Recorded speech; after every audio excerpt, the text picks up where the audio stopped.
Hi, this is Auntie Judy. And this is Mama.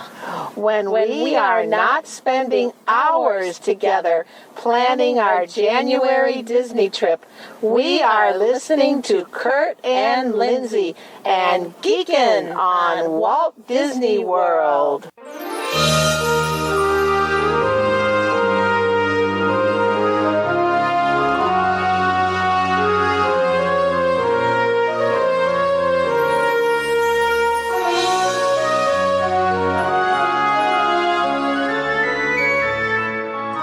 Are you ready for a fun-filled hour of food favorites, resort hopping, and hanging out with Disney World geeks? It's now time to go geekin' on Walt Disney World. Here's our dad and co-host. Hollywood was impressed with his performance in crowd scenes at the Indiana Jones stunt show. He never misses an 11 a.m. margarita at the Mexican Pavilion. And Mike Wazowski is still raving about his performance as that guy over at Monsters, Inc. Laugh Floor. Ladies and gentlemen, please welcome Curtis Stone. Welcome home, Disney World geeks. This week on the show, we talk about how to do Disney World as an adult on episode 216 of the Geekin' on Walt Disney World podcast. I am your Geekin' Family Podfather, Curtis Stone, and we are the family-friendly father-daughter podcast that will feed your passion for Walt Disney World by sharing our experiences and opinions, as well as others from our community of passionate Walt Disney World geeks. I'm so excited you're here with us, listening to our show, and we consider you family, part of our Geekin' family. Join us every Monday as we share travel tips, resort reviews, and lots of food talk through our live trip reports, interviews with our Geekin' family members about their trips, and special guest roundtables on fun Disney World topics from Geekin' family members all around the world. We take pride in the awesome and positive community in our Geekin' family, so come join us to share in our love for Walt Disney World and each other, and I bet you'll learn something to try on your next vacation. Hey geeks, how are you doing? I know I'm doing really good. I got a day off for Martin Luther King Day from work, and I am getting excited, getting ready to go down to Disney World for 2 weeks. We just got a call from Auntie Judy that she is actually going to leave early. She's going to leave today because I see some snow in the forecast. One of these storms that's probably going to be down south a little bit, or just enough to get in the way. So they're going to leave a little bit early, and they're going to stay an extra day. And that is cool. I think they're going to stay in Pennsylvania. No, she said Tennessee. Well, anyways, that was cool. Listening back to an intro that Mama and Auntie Judy did for us back in July. So I brought that one back. I haven't done many of those, bringing in the community into the intros. But if you want to do an intro, I would love to have a new one from one of you guys that listen to our show. It's easy to do. Just get your iPhone or some kind of mobile phone that you use in a recording app, record that, and I'll give you a suggestion. You can say something like, give us your name, where you're from, something of a fun fact about yourself that relates to Disney World, and that you go geeking on Walt Disney World with Curtis and Lindsay and Holly too. You know, we got Holly and Lindsay here on the show. We like to bring them on at least once a month. And this week we are talking about how to go to Disney World as an adult.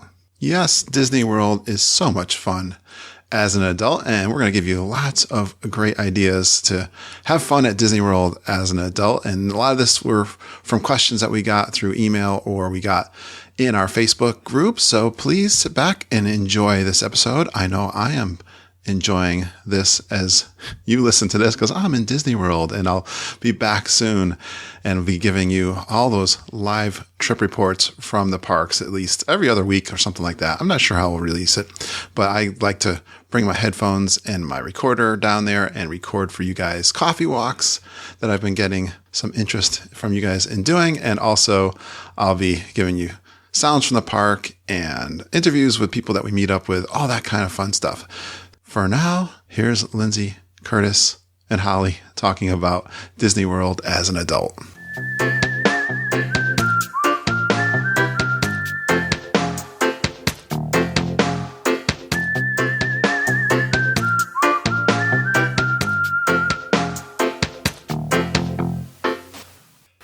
Well, this is the part of the month that I love the most. having two of my favorite ladies on the show, and let's introduce the first one. She's been called the best personal tour guide and a Walt Disney World encyclopedia so many times she's lost count. She almost took down the Great Wall in China with her rented electric scooter. Mama and I were shocked when we saw over $100 of Zebra Dome's charges on our Animal Kingdom Lodge bill. And good thing she's not going to be with us on this trip coming up. At least not the Animal Kingdom part. And her laughing places on a journey into imagination with Figment. She's the cutest, the smartest, and the sweetest Disney daughter in the world, Lindsay. Hi, geeks. Hey, Lindsay. I'm going to get my Zebra Domes. Mom's going to buy some for me before she leaves. Yes, so Lindsay, Animal Kingdom Villas will be at for one night, but you won't be there yet. Hey, are you getting excited to go to Disney World? Almost. It's on its way. I was just saying, it's like, it's only a week away, but I got all this stuff to do before I go. I gotta record and put together 3 shows this weekend. So this one you're listening to, when you're listening to this show, we should be in Disney World. Actually, Lindsay should be there too. This is going to be the last of the ones. You'll have been there for a week already. Yes, and I'm getting excited. We're going to have to talk about if you got any must-dos for this trip. But before we do that, we have a co-host with us. She's been joining us for the last few shows that you and I have been doing together. Well, she deeply misses seeing the Dreamfinder character walking around Epcot. She's been known to stalk the Streetmosphere characters in Hollywood Studios, and she's rope dropped the Daily Poutine in Disney Springs. She's one of our sweetest, cutest, smartest, and geekiest members of our Geekin family. Please give a warm welcome to Geekin royalty super geeker Holly Burcase.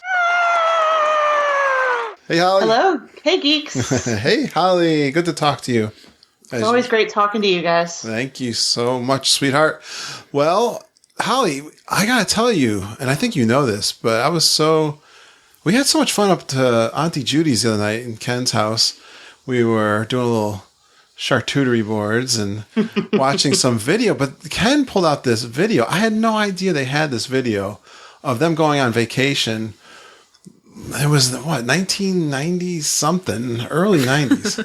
Late 90s. Yeah, and they had actually a little bit, one of the most interesting parts of it actually was the Universal piece. They had this Star Trek video they did, where you could be the actors inside of the show.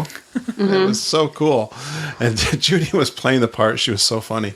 The whole family was playing, and the actual characters from Star Trek, the original Star Trek, were part of it, so they circumpose you into this video. It was fantastic. But the one thing that we had to tell Holly about was they had video of the Dreamfinder walking around and chatting with guests at Epcot. Yeah, when she posted it, I was just my little geek heart fluttered. That's just stuff that I sometimes I think, I imagine people are listening to this and they're like, what a Dreamfinder? In their mind, what is she talking about? And that shows, one, I'm not crazy. And yeah, right. At least that's not one of the signs of it. Well, the other thing, actually they had Figment, the whole ride recorded too. And I got to tell you guys, and Holly's probably said this, it was better, I think, the original. It was longer. It had... pardon the pun, it had real imagination to it. Yeah. It just was, it was so unique and it was so different. And every time you wrote it, you could find something new. And I'm a music nerd. So even at a young age, I enjoy when they take themes and they use them in different styles and they do that throughout the ride. Yeah. It was a sad day when it went away. And I know sometimes people who didn't get to experience it don't, they think it was just a ride, but there's something about it that was truly special. So, well, I never got to go to Disney World as a kid. Not like you two. Well, I was a brat, so And Lindsay's spoiled. And she's not really a brat, though. She's a good daughter. Yeah, but you can still be spoiled and not be a brat.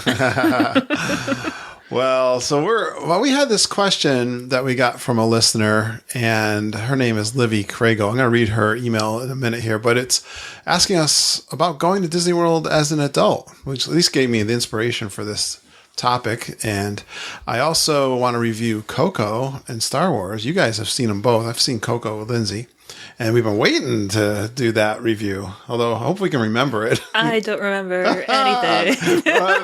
So this review might be... It's very general, It's so there's going to be no spoilers. If we both have it's funny because, Coco, literally the song is Remember Me. Yeah. That's true. My memory has never been good. It's okay. We don't have to remember him. And I want to finish off. I put a post out into our Facebook group just seeing if there's anyone else that wanted some information, have a question around going to Disney World as an adult from our perspective. So, wow, we got a lot to do, guys. You ready? Oh, yeah. All right. Well, let's talk about Coco first. Let's see. Let's ask Holly. Holly, did you see Coco? I did. I loved it. I will say, first off, Inside Out is my favorite Pixar. Okay. There's nothing that has come before and nothing that's come after that has matched it to me. Really? I didn't know that about you. Yeah, something about Inside Out just kind of, I don't know, hit me in the feels, I guess. That's not to say, Coco was really good. I cried at the end because... Who didn't?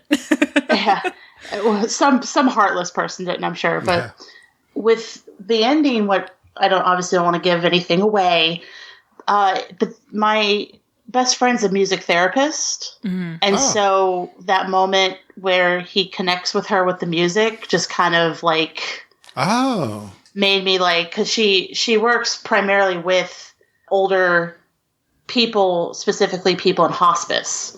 So, I know firsthand stuff that she's experienced using music therapy, and not finding a song for somebody that can help them, get them to come out of, their self for a few moments and have some positive moments. Yeah. So that really touched me because I was like, oh, this is the power of music. So, and nice.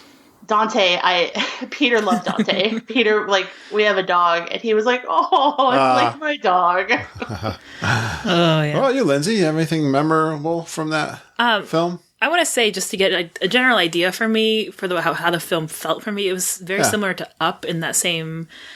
It gets you in the feels for me. So I really enjoyed Up when it first came out. Okay. I still love Up. But it's that same idea of just it feels very warm and just... Yeah. It really hits you, I think, at certain parts.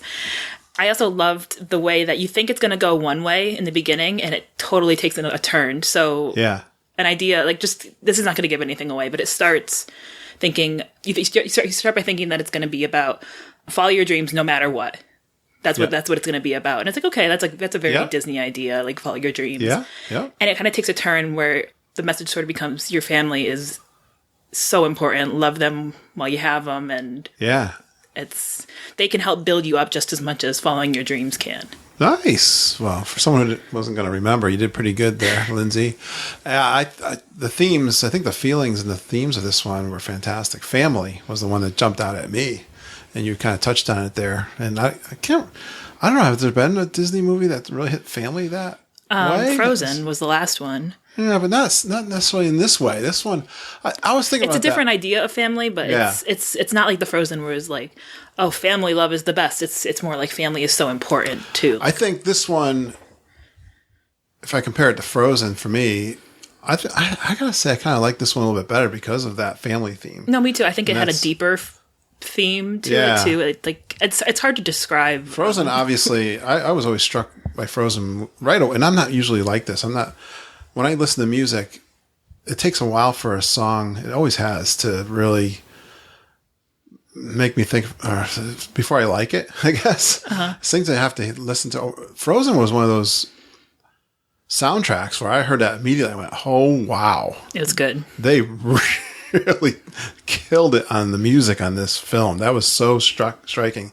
Of course, the character of Olaf was amazing, but in this film, for me, it was the family. And also, the Mexican pavilion was very much a part is I kept thinking about the Mexican Pavilion all the time. It's like it's like when they do an attraction movie, like they've done with Haunted Mansion and Pirates. It's like this was the Mexican Pavilion's movie. It was so detailed and just so beautiful, like the animation and everything. I think one of the very first things you see are those paper flags that you see strung up like in the Mexico Pavilion. They're like the Dia de los Muertos flags. Yeah. They're just so beautiful and intricate, and the animation style was those flags just going through that. It was so gorgeous. Oh man, it was just phenomenal. And then you can't even talk about like the Undead City. It's like they had a little featurette before the movie, which was so cool, talking about the animators talking about how much work they put into the movie and how much they loved it. Yeah, that was cool. And I thought that was fantastic. That was a great before idea. The movie. It was great. I like that. Please enjoy our movie. Yeah. That was a really cute touch. I don't think I've ever seen that. And I was thinking, why not? That was such a great idea. Yeah. It just shows the passion behind the movie that you can really see in the animation and the storyline. I'll let Holly say something here in a second too, but the last thing I wanted to say, it made me think of Lindsay, the animation. Yeah, it's stunning. And I'm trying to remember a book. I think it was a little boy who, in the movie, that talks about going to heaven. And people that have these near-death experiences talk about when they go to heaven, the colors and the vibrancy of heaven is something that you have never experienced, never thought existed. So that I think that's why it was there, I guess, is my best explanation of that. Oh, one more thing. Now I know what the skulls are at the Mexican Pavilion. Okay, go, Holly. No, I like I said, I enjoyed it, and the thing with Pixar movies that I've noticed is there's the ones that I like. This one, it was ridiculously good. It was so well done. But I don't see it being one I would own. Like, I don't see it being one that I'm like, ooh, let's watch this today. Like, it was... Yeah. I don't know. Pixar movies, for me, they're either... Something about them speaks to me on a level that I'm like, okay, I'm going to need to own this because I'm going to watch it again and again. And then other ones, I'm like, wow, that was really super good and heartfelt and beautiful and magical. And I'm glad I saw it, but I don't think I'll see it again, necessarily go out of my way. That's not saying it's bad. It's just, I don't know. Does that make sense? I don't watch a lot of movies. Like, I don't own movies. That's the thing at all. So. We have them. I buy them from out. I hardly ever watch them again. Like, even this Christmas, the time off, I'm always searching for something new to watch. But I think I can understand that. If I was to own movies, I think I'd be the same way. Yeah. If a movie comes on TV and I get hooked, and I'll watch it again. Like, I'd watch this one again. Usually when I rewatch them, it's on TV. All right. How about Star Wars?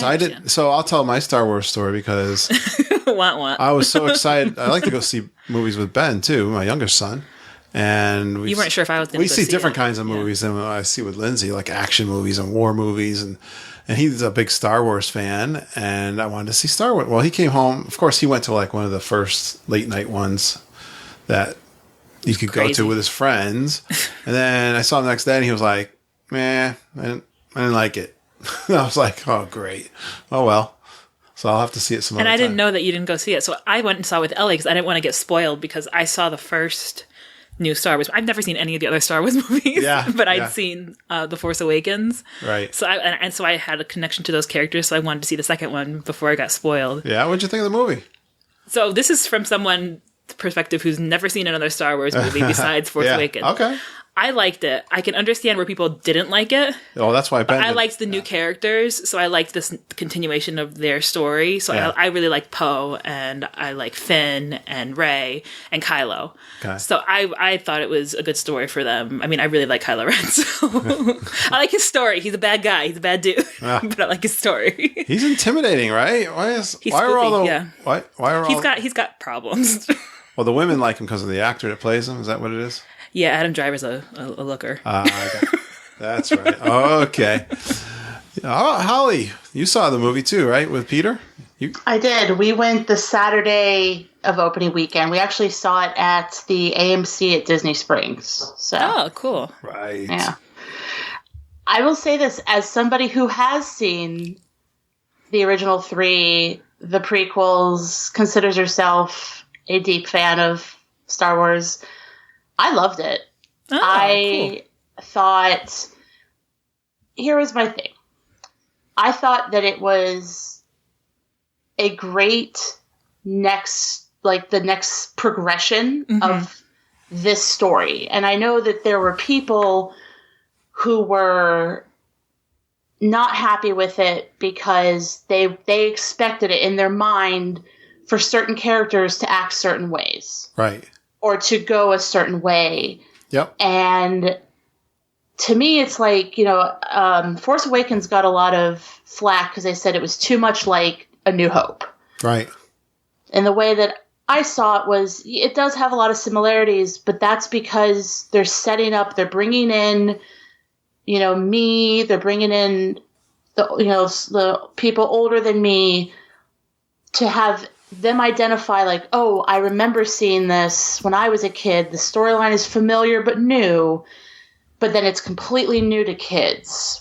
Yeah. And so now, instead of them just saying, okay, well, we're going to keep following that progression of familiar, they went a completely different direction than pretty much everybody thought. Okay. And I think that's fantastic. I think, again, I don't want to give too much away because I don't know who's seen it, who hasn't, but I think the resolution of a character, the dare I say, the one of the main characters was poetic. It was wonderful.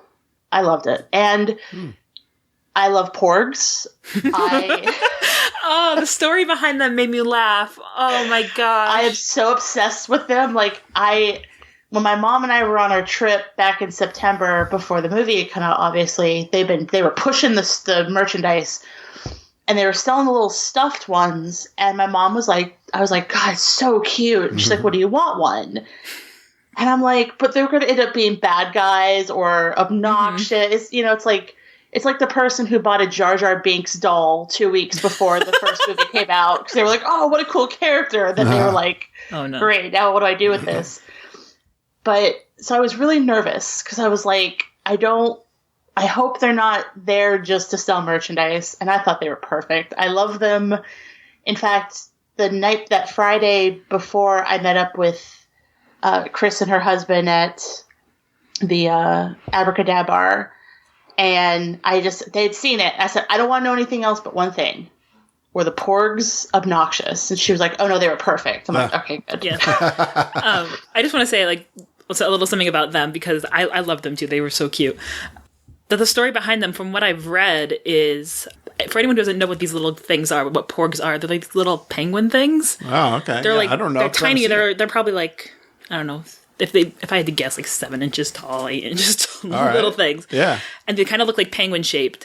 And the reason that they put them in the movie, they're on this island, because they filmed on this island, and there were puffins everywhere. It was like in Ireland, and the island was covered in puffins. They're like penguins, but they're like little birds, right? Yeah.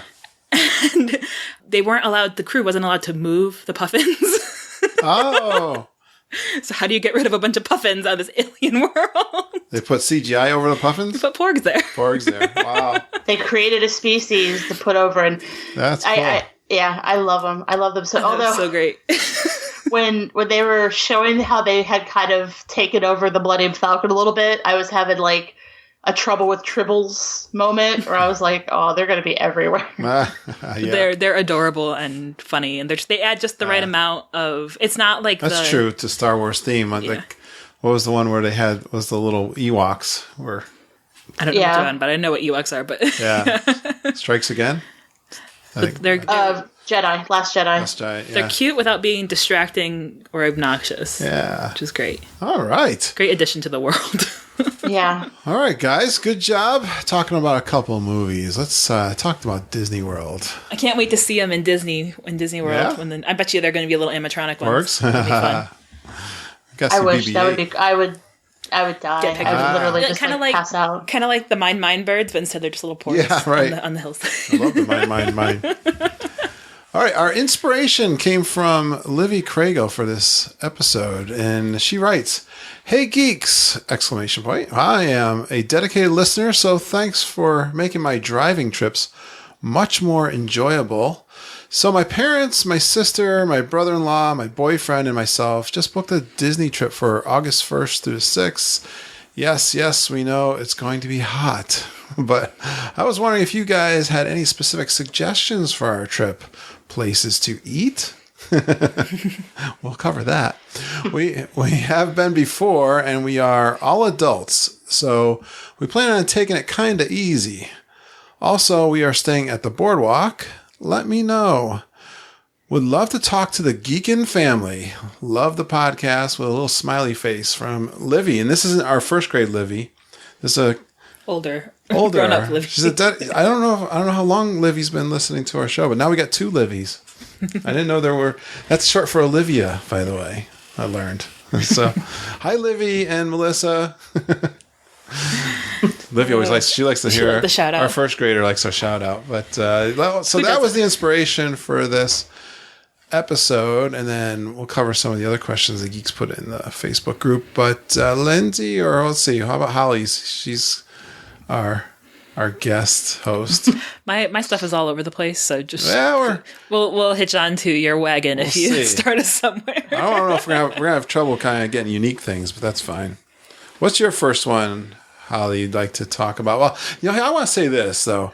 I never went as a kid, like I said before.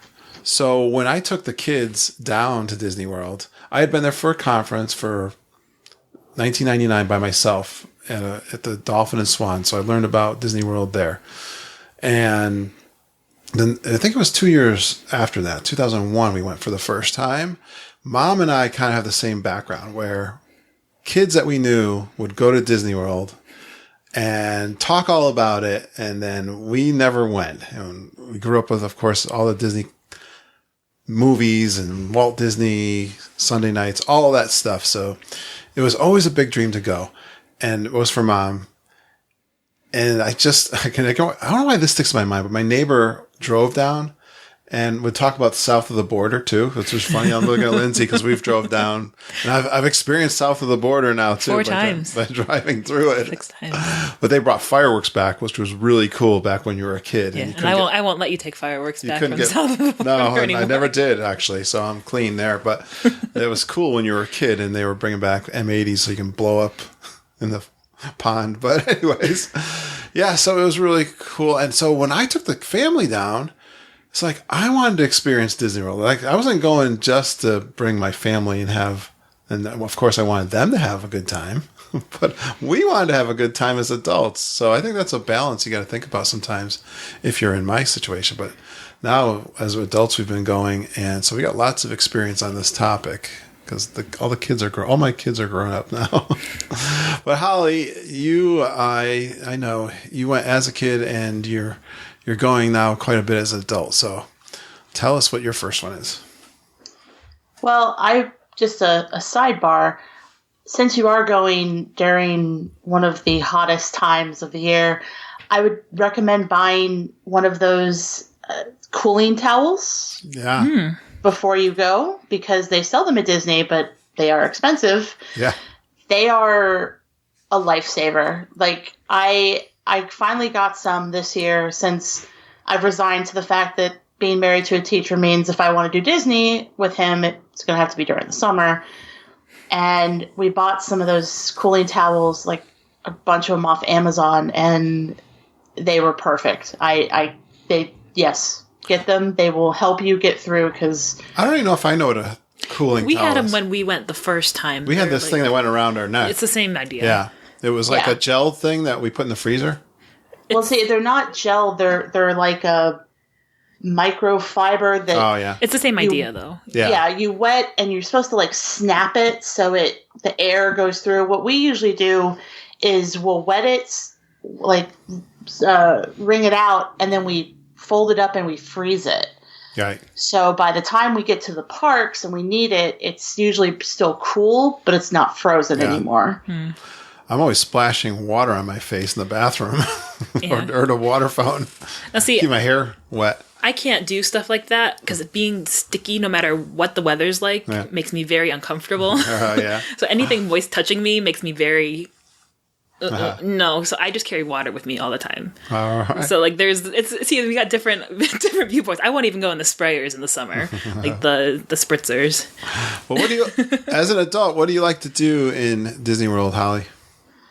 Well, I think one of the best things is you can do what you want to do. Right. I have not had the pleasure of going with a small person.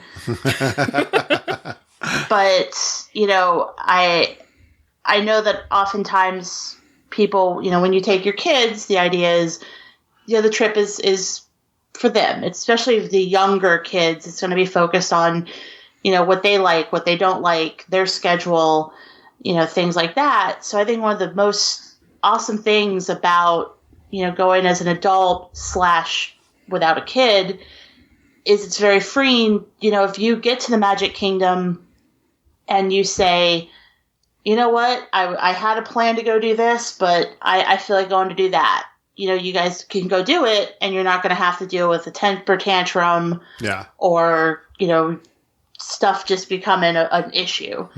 So I think that would be my biggest, the thesis of my ideas. That was my second one, Holly, but you made me think of this along that same line when you used the temper tantrum. It's really, what's the word? You can get really mad when your kids are doing a lot of whining or complaining after they have no idea the cost and what you've gone through as an adult to get everyone there. And you're like, what? You're complaining? So you lose that aspect of a trip when you go with just adults. But I think hopefully. In that same vein, you also have to prep everyone in your group at the same time to let them know that things might not go exactly as planned, because you might have a planner in your group who just has to stick to that idea of what they planned for months. Yeah, even as adult, you mean too? Yeah, adults can get stuck into that idea of I have to do this or I'm not going to get everything done. You need to go in thinking, okay, things can change. Ideas of what we're going to go in and do can change. The circumstances of when we get there might be different. We might feel different. Someone might not be feeling well. Whatever the situation might be, you got to be open to change. So you have to be flexible. Yeah. And one thing we do, so we're going with two couples, Mama, Auntie Judy, and Ken for the first week of this trip that we're doing. And one thing we did, and this is good to communicate with everybody, but Mom and Judy plan most of it. Ken and I kind of follow their lead for sure, but they ask us at least, what's one dining reservation you want for yourself? So each one of us have picked at least one that is the dining reservation that we want to do. So at least each get something. And we all have pairs too of people we can split off with. Yeah. So we don't depend on all staying together at the same time. Because I know once we're all down there, we're going to have you and Mom, Judy and Ken, Harry and Ben, and then me and Ellie. Yeah. Any number of those people could split off and go do something else. I haven't even thought about that dynamic yet, what that second week's going to be like. That's interesting. Well, Lindsay, it's your turn up. I mean, you're going to be going with Ellie. You guys got kind of your own plan. We have similar plans to you, but we are doing some things different because we have some different dining reservations than you guys do. Right. Because Ellie wanted to try some new restaurants, but they're all restaurants I've done before, but Ellie hasn't done them. So I wanted to introduce her to a few things. All right. But to stay in that same idea of get out of the heat or stay away from the heat, especially when you're down there in August, is to look for those easy attractions and shows and really pick those off, because they can be a lot of fun and people kind of tend to gloss over some of the smaller attractions. So like in Magic Kingdom, that'd be like the Philharmagic or Country Bears. Right. Or Tough to Be a Bug in Animal Kingdom, or Impressions of France and Reflections of China in Epcot. World Showcase, or Muppet Vision in Hollywood Studios for right now. So those are fun little things to get out of the heat for a while, enjoy it, relax, look at all the little details, because every attraction and every show is going to have those little details somewhere. So take a moment, get out of the heat, enjoy what's around you. A Country Bear detail, which I mentioned actually fairly recently, before the stage opens up, all the sayings up on the stage. I have never actually read those. All the ads where it's the bear trapper something. Yeah, read those. Those are the little details you can enjoy before you like go. don't be afraid to look around and look weird as you're like sitting down in the theater. Like look up around you. Be that weird person that's looking at everything because there's always something to look at. Yeah, get a book ahead of time and you can go do all those fun things. Yeah, check out the good details. idea. The one they sell on property is the Hidden Mickey's book. Yeah, that's a great thing to bring with you to look at. Absolutely. For different little details. Or ask a cast member. Yeah. I got into a conversation with a Tiki Room cast member, and he showed me where a hidden Mickey was out in the little outside queue. That's a great idea. Yeah. And that's something I don't do enough. I think I know it all. Yeah. A lot of the times, I mean, I don't. A lot of the times the cast members will have had, like, in their training, they'll point out little things to the cast members to say, oh, they have this over here, and look on this. Absolutely. Someone, I just recorded, you guys didn't hear this, because I recorded with Jeff McCartney. He was saying that about Pandora, the new Pandora. Yeah.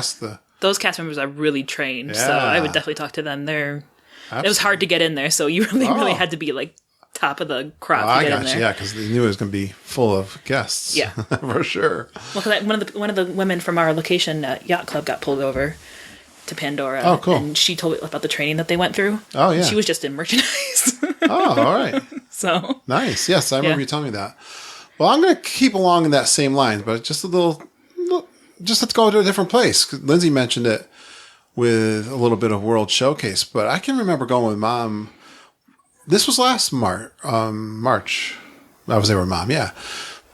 And we had a full day in World Showcase by ourselves. And we walked in. This is the funny thing when you usually have kids and then you don't. It's like really weird. Like, okay, now what do we do? We didn't have a plan. We didn't know we were going to be able to do whatever we wanted to do. So we're here. What are we going to do?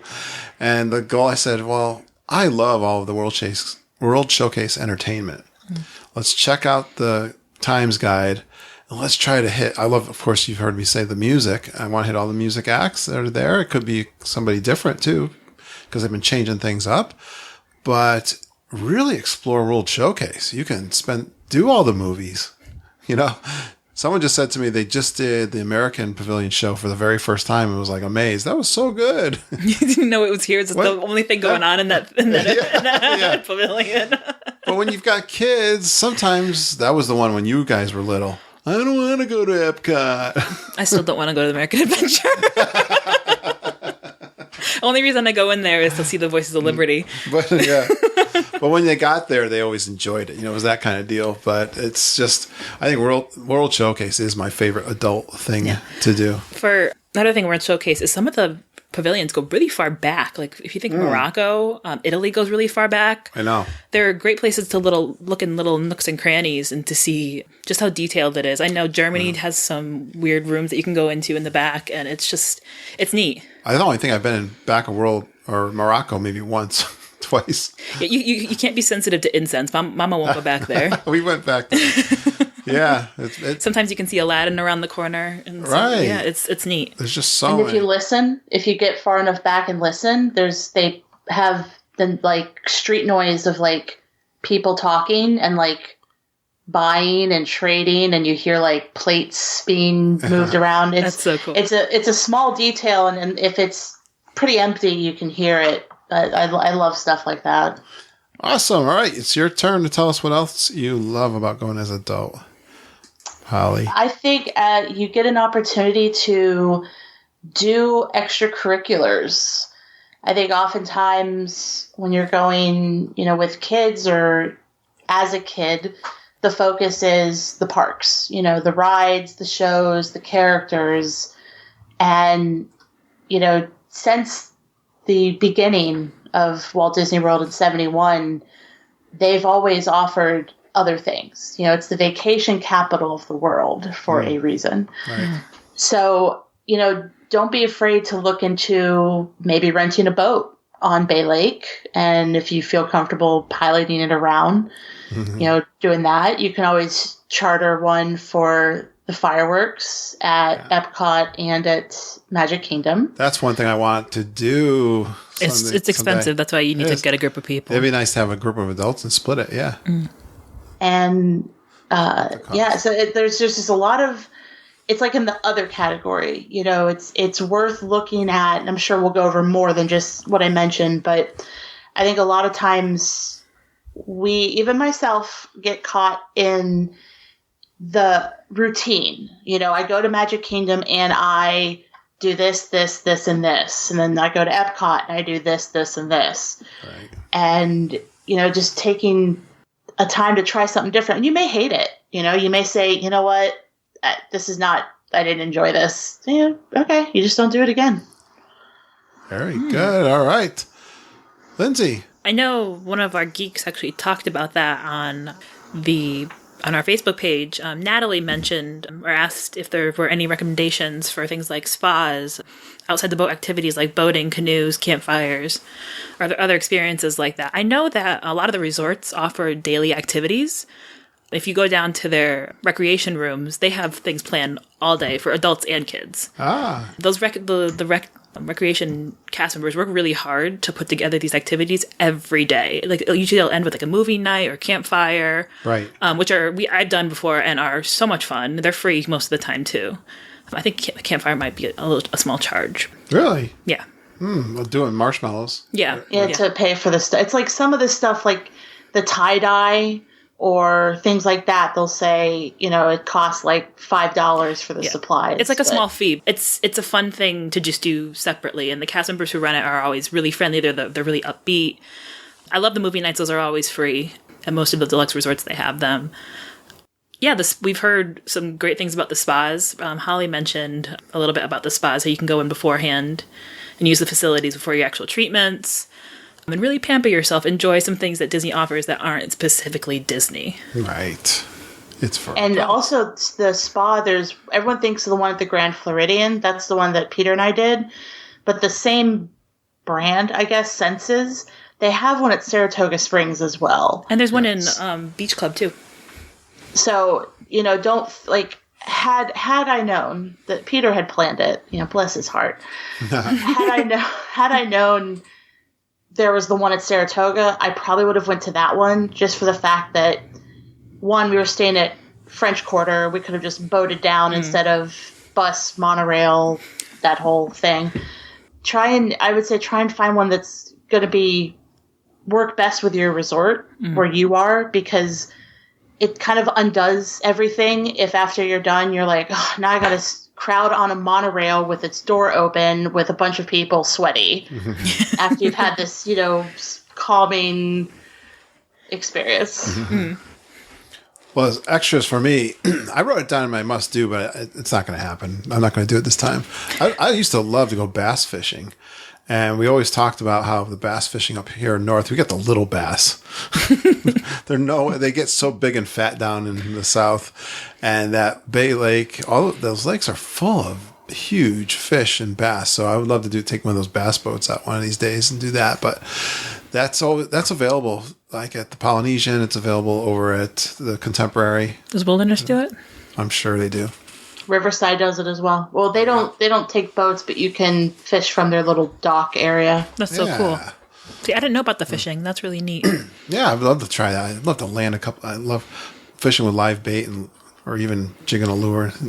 Yeah, landing a big bass. That's a lot of fun.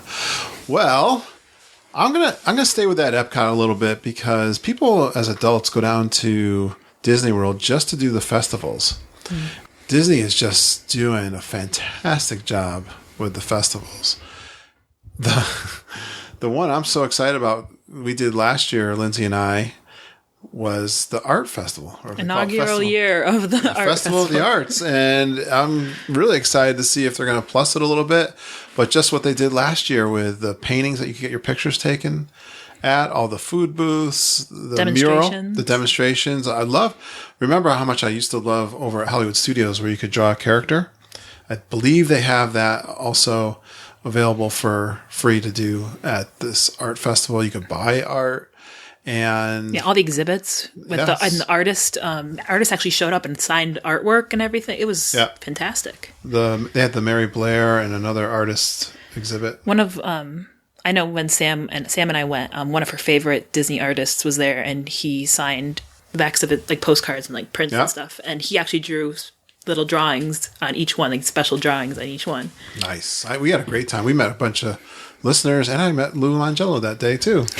So I don't know. It's going to be hard to top this time, but we're going to try to hit it several times. We only did it once. We actually did the very first day it opened. I did it many times. Oh, you did it. Of course, you were there for the whole college went every program.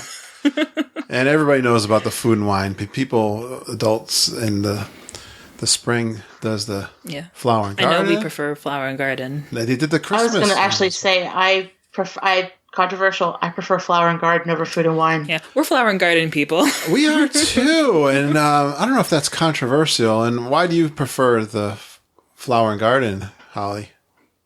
It's not as crowded, and I mean that in both people and booths. Right. Like when Peter and I went to just kind of do like a quick little day trip during Food and Wine, it was just it was so crowded, and I felt like there were just the booths were on top of each other, and so everybody was on top of each other, and it just was not pleasant, I guess. It even over in Future World, they had like 3 or 4 of their eating booths right next to each other. I wouldn't recommend doing the weekends for Food and Wine. I would do the weekdays for sure. Well, yeah, but it just I don't even I went, I think, on a weekday. It's still, I don't know. There's something about Flower and Garden. One, admittedly, they have 2 years now. They've had 2 of my all-time favorite Disney foods. So, I thought you were gonna say what's the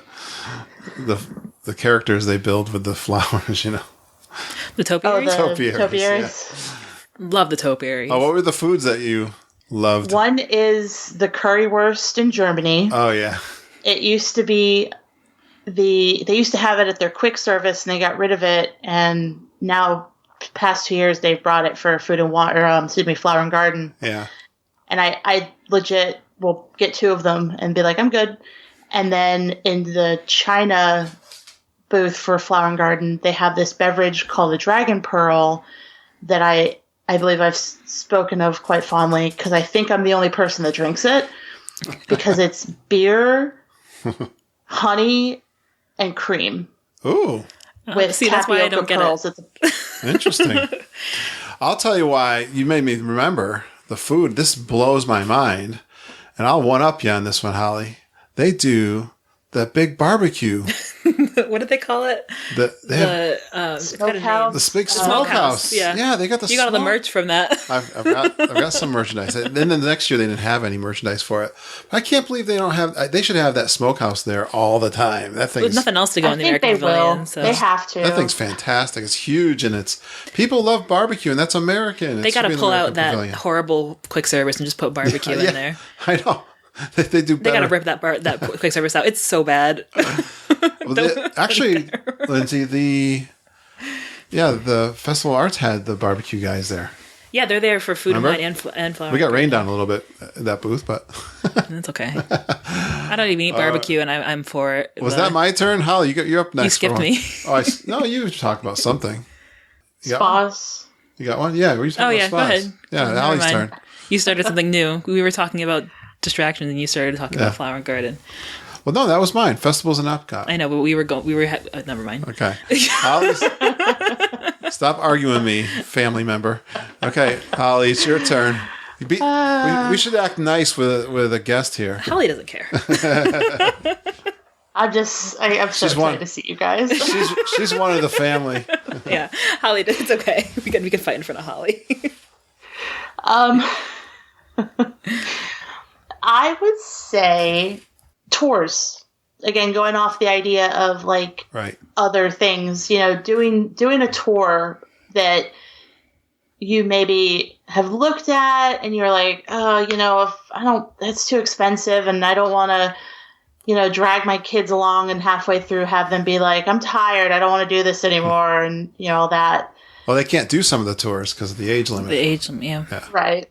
So I would say looking into, doing any of the tours, I think. I would say if you want to go for just the least amount of time required and cheapest, I would say the Behind the Seeds at Living with the Land. Yeah. I'm actually going to be doing that in April, and I'm mildly excited. I'm doing it because my father-in-law wants to do it. Yeah. But, there's just a lot. That's the great thing to me about the tours. You have this, I think it's like $25 tour up to the like $300 ultimate. They got one. Yeah, they got one that goes to every park for the day. Oh my god.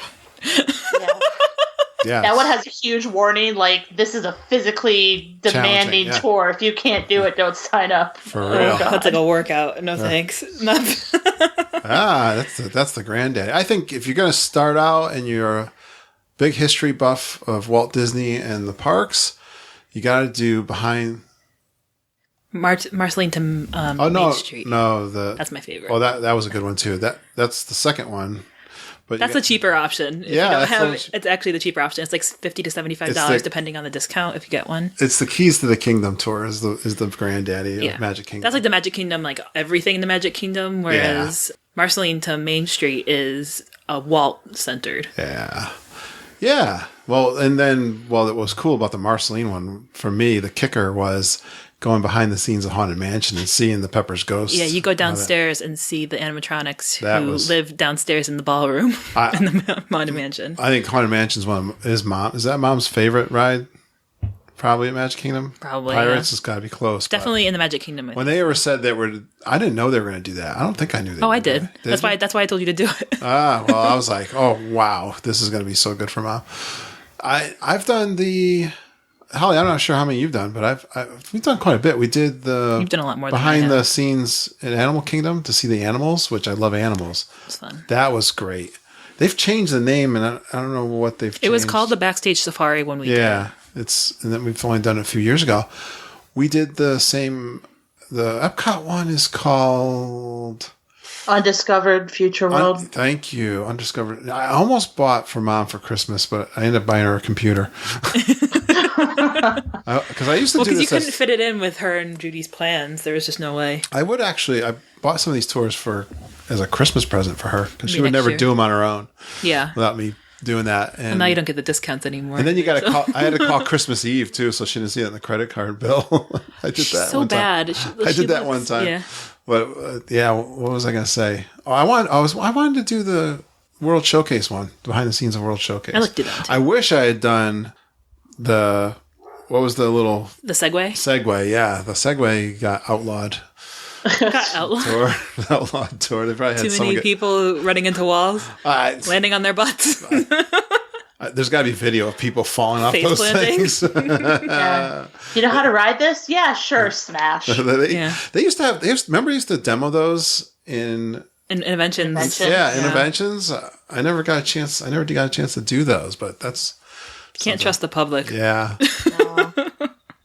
All right. Well, did you see any other tours, Holly?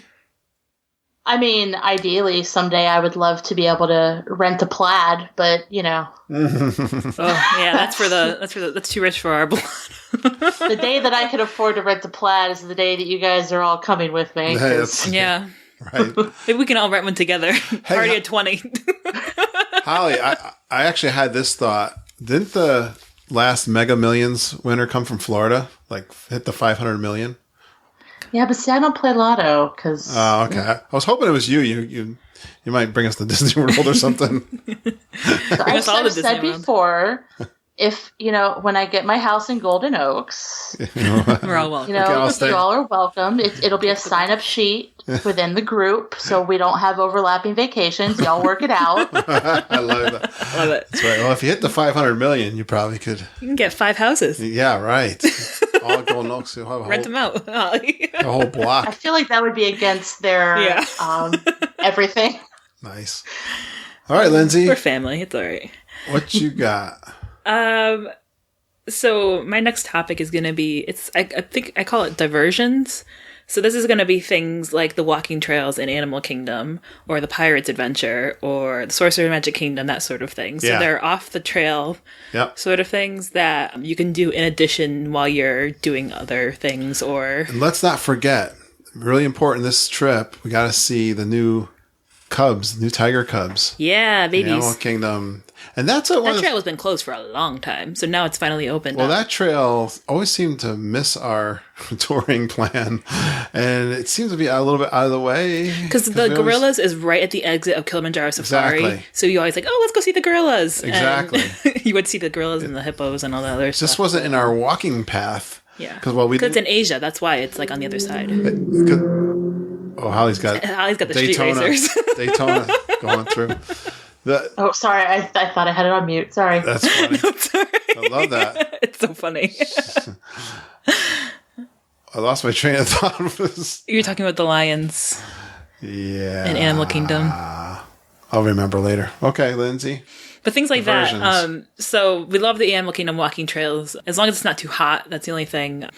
They're a lot of fun to go and talk to the cast members that are posted at each spot because they actually know about the animals. If you can get one of the Wilderness Adventure pamphlets they give to the kids, that's a lot of fun to do because you can get points at each one. Act like a kid. Yeah, act like a kid. Don't be afraid to act like a kid. Get the kids' adventure pamphlets. We've talked about Pirates and Source of Magic Kingdom many times. Pirates Adventure is highly recommended by us. If you do it 3 times in a row, you get a free Fast Pass for Pirates of the Caribbean, which is a great way to spend that half hour instead of waiting in line. Go do some adventures. And this is something that I want to do this year, actually. Instead of Agent P's World Showcase Adventure, which is the Phineas and Ferb game, I want to do the Epcot Passport, which is that you always see them in the gift shops, and like every Epcot gift shop, it's that passport book with the button on it. Right. It's full of stickers, and it's got a space for cast members to stamp the date on it. So you can, as you see each icon in the pavilions, you put a sticker down. So it's things you've seen a million times, but it's going to give you the time to actually study it, look at it, and appreciate it for what it is in each pavilion. So I would love to do that this year. Awesome. Well, you're going to be running around with Ellie. So me, Ellie, and Sam will probably be doing the art adventure at the same time. Yeah, Sam is Lindsay's friend that she met during the college program who has a real job there now. Yeah. And she's going to hook up with those guys. All right, I'm going to take a shot here. I'm going to read another.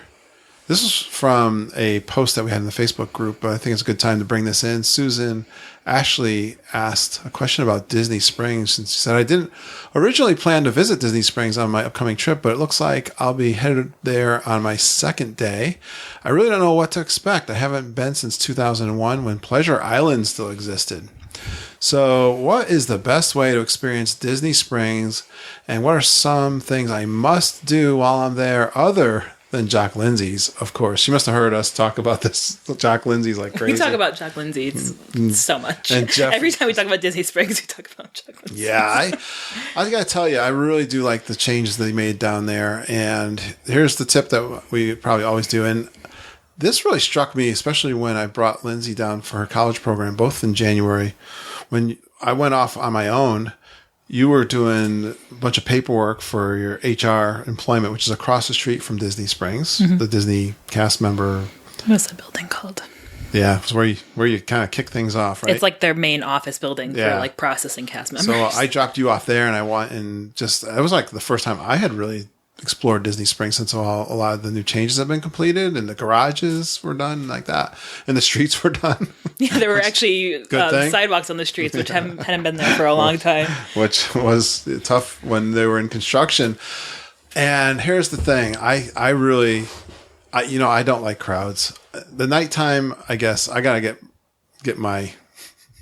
I got to be ready for it, because I'm sure I would like all the music and all the entertainment, but it's so bumper to bumper people, which kind of aggravates me.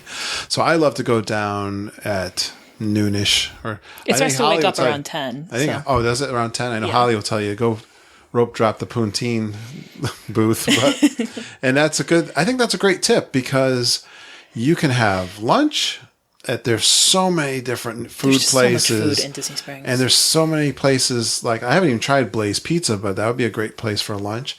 I really enjoyed Deluxe Burger when Lindsay didn't care, because all she eats is the French fries. No, I eat veggie burgers, and it wasn't a good veggie burger. Yeah, the veggie burger didn't meet it was better at the resort, you said to me. Yeah, was it the resort? It was Coronado, yeah. Coronado had a great veggie burger. Well, anyways, they do have a great, if you're a beef person. I'm sure, I've heard people who actually eat meat, they think it's fantastic. That was a great place. And it's Disney-owned, too. It's not, so you can use your quick service there. When Lindsay and I were there, when I was picking you up, you had gotten out of your apartment, and we went over to Jock Lindsay's. I met you. Oh, we went to Yacht Club first. I'm talking about the second time. Oh, the second time?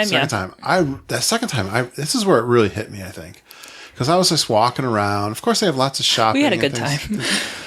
I said, what am I going to do down here? Well, I'm going to hit the bars. And that's what we did. And we just laughed it up. Hammered. No. I didn't know that at the time. It was so funny listening to you on the podcast. It was like every time you went to a new place, I'm like, wow, Lindsay sounds like she's been drinking. But it was the combination of I had worked a 9-hour shift, packed my bags through the night. Like, so my shift got off at like midnight. After a 9-hour shift, packed my entire, like my whole life into my car. And then I met my dad at 10 o'clock. Yeah. With no sleep. And then I had like 7 drinks. So we spent an hour or two at Jock Lindsay's on the boat there. We went to Raglan Road, which I always want to go to. Which was a ball. Yeah, I love both times. Irish music. And the first time we were in there, we just sat at the bar and talked with the bartenders. So that's always fun, talking with, again, cast members. They have, they're I'm sorry, I interrupted you. Yeah, you're good. They are very knowledgeable there. Like most bartenders across property are. Yeah. But I love talking to the bartender at Raglan Road because they talked about like the different Irish beers and where they came from and what this one, where exactly this one was brewed and this one was made specially for this location and blah blah blah. And it was they were just so friendly and it was very nice. I gotta say, I have hit rush. I can think of 2 places where I hit a bartender that was contemporary, not good. Contemporary was one of them. That one's legendary. There was one at... He's got a reputation, too. He's just bad. I had one at the Polynesian when you kids were little. I needed... This was like the first time we were at the Polynesian. I went to get a beer, and I think I was a nickel short. Like, the beer was like $5, and it came out to $5.05. I was like, dude, I just dropped like 10 grand here. I mean... Can you give me a break? I don't have... But anyways, the bartenders down at Disney Springs have been awesome. We did Homecoming for lunch. We went to Jock Lindsay's first, and then we went to Homecoming. Yeah, whatever. However we did it. And of course had a fantastic... We were not expecting Homecoming. I wasn't, at least, to be as good as it was. Yeah. Especially because I don't eat meat. So, and we were thinking like deep Southern food, like I'm not going to survive. Yeah. And the cast member, there weren't cast members there. They're, it's a different thing, but the employees there they're fantastic. Yeah. The food was great. We had margaritas with moonshine. The atmosphere is fun with the Southern country rock. Yes. Yeah. It was great. And then we had seen the band on their way to Raglan Road, and the violinists, the Irish, and the dancers, and we enjoyed that. Yeah, we did record that live, so it's out on the podcast. That's what I really went. That was where. Yeah, that's right. Did we go anywhere else? No, I had my sprinkles cupcakes and I went home. Yeah, we got. Yeah, there's just. Well, you got Legos down there. Okay, Holly, you want to talk anything about Disney Springs? I love it. I think I responded to the post, and I'll give you the shorter version. I recommend, especially if you have not been to Disney Springs, since it was Downtown Disney, Disney Village, Disney Marketplace, whatever, go in the morning. Get there about 9 o'clock. A lot of the shops open at 10, and a lot of the food opens at 11. Right. Park, wherever. Usually I park in the Lime garage, I think, if I'm driving.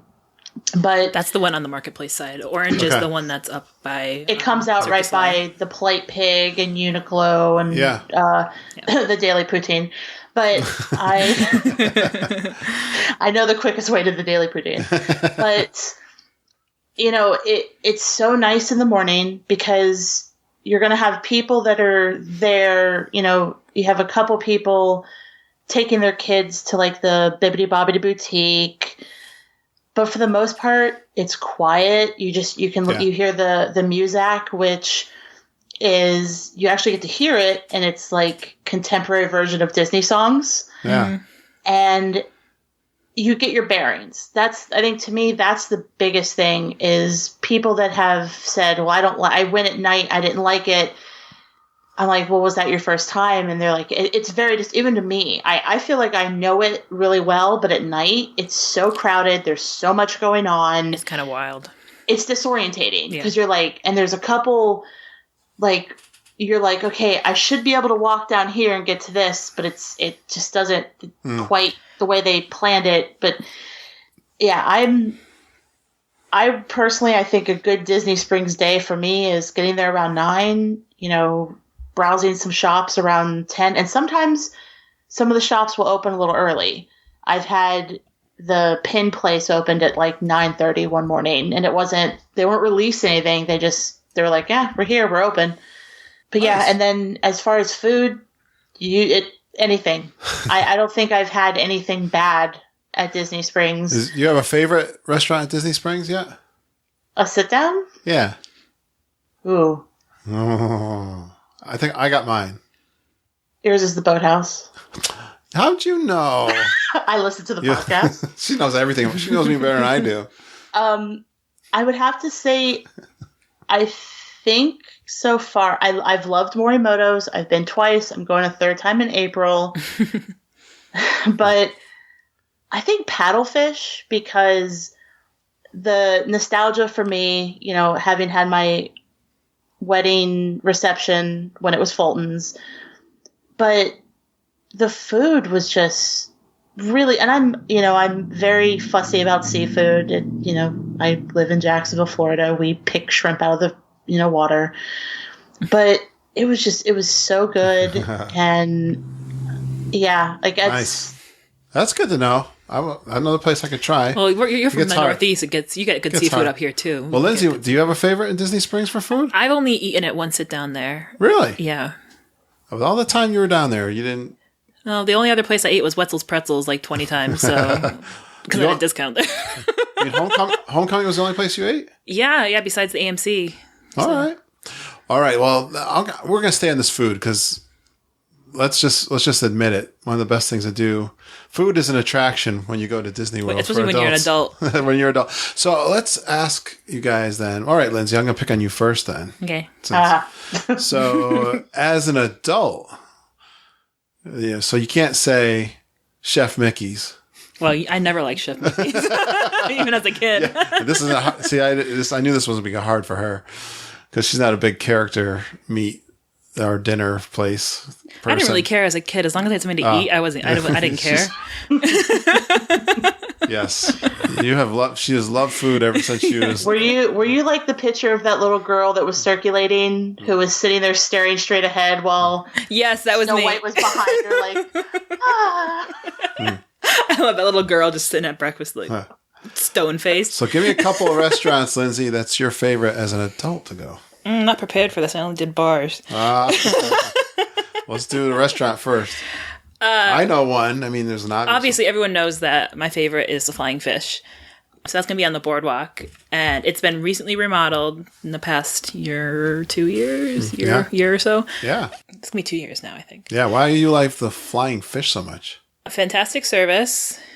Yes. Which is... The best. It's the most important for me because that kind of rolls into whether or not they can actually make food for me. Because Flying Fish doesn't really have a great menu for vegetarians, but they're willing to adapt.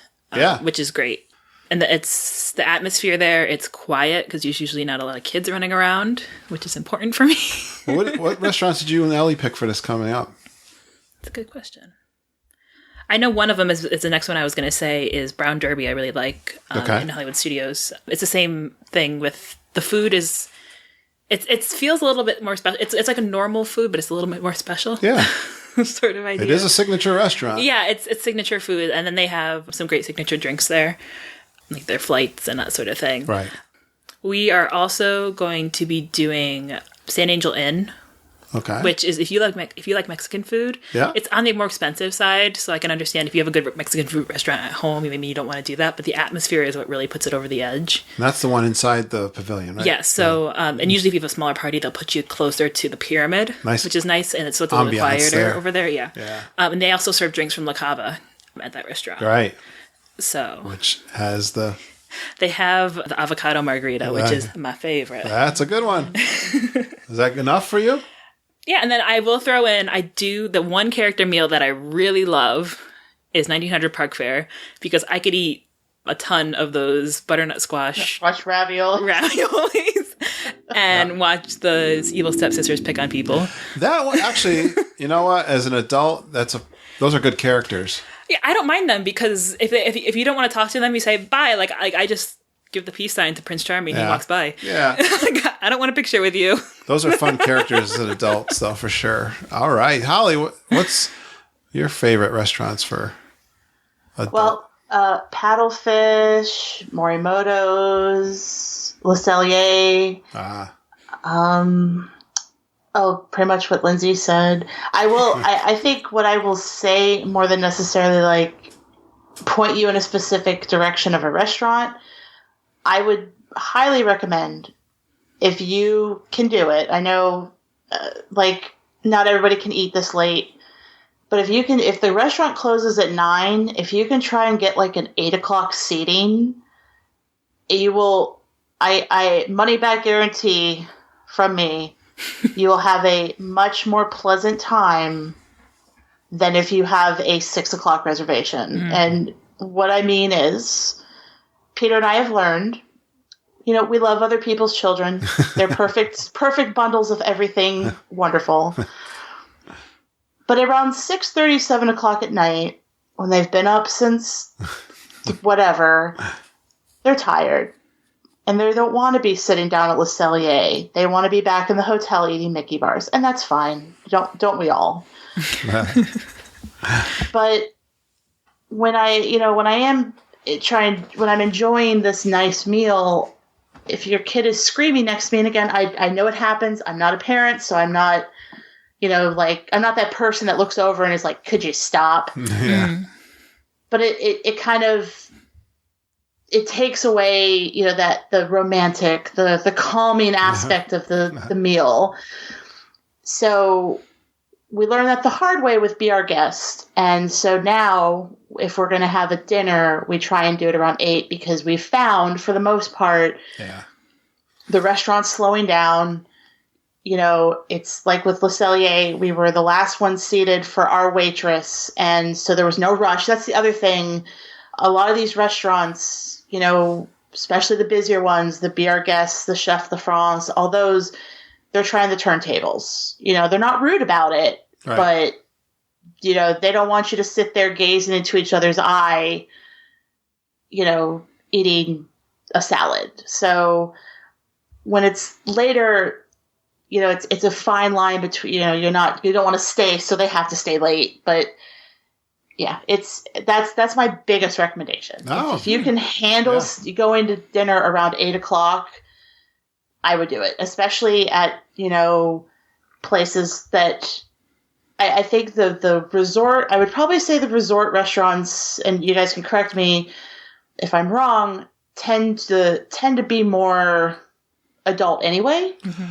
Well, whereas the park restaurants are more mixed, if that makes sense. I was going to say, one thing we didn't do when we first started going to Disney World was go to the restaurants in the resorts and tour around. So I think it's like a Chef Mickey sort of thing, but for the most part, it's true. The resort restaurants are going to be a little bit quieter to begin with. I think they're great. So I would say if it's a great time as an adult to go explore resorts and get those dinner reservations out there. And I would say go to Ohana, even though it is a family kind of. It's funny, again, Jeff McCartney, I was surprised to say he went to Ohana. And he had 3 or 4 adults together, and they did that. So I was glad to say yes. I mean, I love the family style. I like a lot of food. I do want to keep coming. I love Flying Fish of the signatures, and I love California Grill, too. That's another great one as an adult, because you'll get a great meal, you'll get a great view, and you'll get to see the fireworks from up on top of Contemporary. So I highly recommend that one. And the other one... Sorry. Yeah. Go ahead. I would say brunches. Oh, okay. I believe Narcozy does a brunch. I believe one of the Contemporary, I can't remember which, but they do bottomless mimosas. Hello. I think the Wave does. I'm pretty sure that's a good night. Yeah. The Wave I've heard has a good brunch, but I've never done it. I have trouble getting back there. we had a situation. I have a mental block on that one. Like I can't. It's not the Wave's fault either. It's not at all. It's probably one. It's one funny. in a million. It could have happened anywhere. Here is a tip, though: if you have a bad experience, go back. Try to get the courage to go back. There was one place I was going to say that I had that experience with, and I want to go back again. I want to give it a second. Wave was. It wasn't the Wave, but it was something else. Okay. Basically, Lindsay got sick. By the way, that's what happened. Yeah, and the brunch that I have tried, is Trails End, and let me tell you, sounds good. I know I've talked about it before. If you're looking, if you as a group, because again, you have to kind of, as a group, you need to sit down and discuss like what is everybody's expectation for your vacation. Because you don't want to start planning it and then have, Bob say, oh, well, I was expecting that we were going to be doing this, and Jill to say, well, and if you're thinking about, oh yeah, let's do a Sunday brunch, and you're going, yeah, Narcosis, that's a little more hoity-toity, go to Trails End. It is, both times I've been, the food has been ridiculously good. It's the fried chicken from Hoop-de-Doo. It's ribs. It's got breakfast. And it's got lunch. And, if Boma had a brunch, I would be there every Sunday. Let me just say that. Well, I want to tell you another one that I love at the resorts, because if you want to go over to Animal Kingdom Lodge and check out Boma, that is a food attraction. Didn't mention that one of mine. That's one of mine too. I've done that probably 7 times. It's a food attraction. Yeah. Right? With the soup. It's just so different, the food there. But it's different, but it's flavors. It's not outside your comfort zone, is what I want to say. So it's not something you'll get every day, but it's not too. It's familiar. Like it's familiar ingredients in a slightly different way. Yeah. Exactly. Yeah, they don't overdo the spice. Yeah, and the resort is just beautiful in itself. So there's so many food places to explore. There's just a couple ideas for adults. All right, what, Holly? You got another different one? Or different, food or different, anything. Different topic. Yeah, I think we covered food pretty good. I guess the time has come for us to circle around to what we talk about every day, every week. Lounges at Disney. Yeah. That was my topic. It's the next one on the list. That was mine. We're ready. And you can get food there. Yeah, it's more food. More food. And, we were actually discussing about, that we talk about the lounges a lot, and if you are somebody who doesn't drink, don't feel like either one you have to go to these, or two that if you don't go you're missing out. They are really cool, but there are a lot of other options. I would also recommend if let's say you're with a party of 4, you are someone who doesn't drink, they have tons of like specialty non-alcoholic beverages that are most places pretty have good. Their own too, that are like, specific for that place. Because there's been times like Peter and I'll go, and that's the thing, like when Peter and I go to a lounge, it'll usually be like he gets a drink and I don't, or I get a drink and he doesn't, just because we're usually driving, so got to be safe. But so usually one of us will try like one of the specialty drinks, or it's one of those non-alcoholic specialty drinks. Or even if you talk to, the bartender and you say, well, I'm not drinking, what can you make for me? They'll make something for you. Yeah. Nice. Yeah. A lot of the menus say that they can do a virgin option too underneath the. Well, right, because they got some creamy. Yeah, I know, like the regular resort menu has a lot of them that they can do. Like I'm thinking of that one. I get it. The strawberry daiquiri one. Yeah, it's like I was thinking of the creamy one that they have. I think it's on the basic menu too, but that's the one I'm thinking about. Yeah, it's like a raspberry cream drink. Oh, the Pina Colada. Yes, that one. I should remember that name, but right, that's a good one you could do. But what about the finger foods? What's the one next to Artist Point? Everyone's yelling at their radios right now. I know. Inside, Territorial Lounge. Territorial Lounge. Yeah. That's one of the that's one of the great ones for finger foods, because they actually pull from the restaurant. Oh, right. There. Well, so a lot of them will do that too. Now you got the Geyser Lounge. Tiffin's does that too. Nomads does that. It seems like they're all doing a little, and they got something maybe that's unique for their lounge. There's just so many. If you count in again, Disney Springs, there's just so many. One of my favorites, too, of course, over at Epcot, Tutto Gusto. On my list. Yeah, I mean, there's something for everybody. Like, whatever your vibe is, there is something for you, and I think that's amazing, because I'm not a party person, so. From what I've heard about the Edison after 10, I don't know if it's going to be for me, because it's not really, doesn't sound necessarily like something that I would enjoy, but I know that I could just walk over to Jock Lindsay's and that's my vibe. Yeah. You know, that's my jam, if you will. I got a feeling, the Edison's going to be quiet and reserved during the day, but then it's going to be like a party. Yeah, at night after 10. Yeah. But I know none of us are really party people like that, dancing or anything like that. We like to sit in the corner and talk and look at all the. I like now as an adult, like at 3 o'clock, saying, I'm good with the parks. Time to go drink. Time to go eat. I'm okay for the next attraction, which is the lounge somewhere. Yeah. And if you're near Magic Kingdom, you can head over to the resort loop and. I was just saying, and circling back to the original, question. You are going to be there during the hottest times of the year. Like, it's a really great time. You've got Epcot near the Boardwalk resorts. You've got, Studios is near the Boardwalk resorts. Obviously, Magic Kingdom, you have the monorail resorts.